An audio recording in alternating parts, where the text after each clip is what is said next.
entrepreneurs! In this video, we will be showing you how to make fruity ice candy you can do even at home. Super convenient business idea.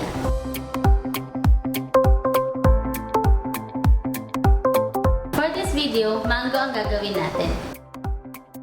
I-dissolve ang 1 pack of inJoy milkshake powder sa 5 liters of water.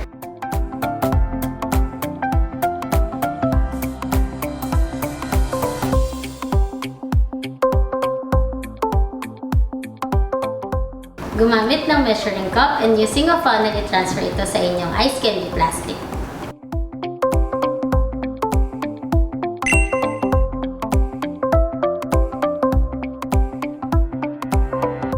Pwede din tayong maglagay ng mga fresh fruits para sa ating fruity flavored ice candies.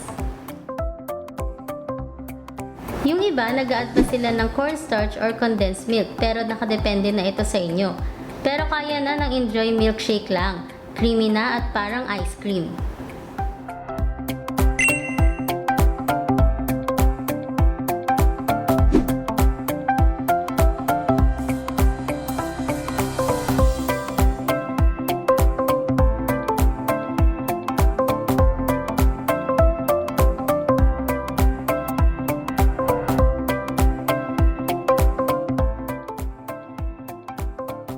Then after nyo i-freeze overnight, ganito na ang itsura niya.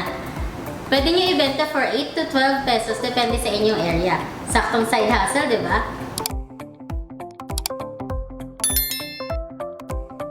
What recipes do you want us to do next? Comment down below.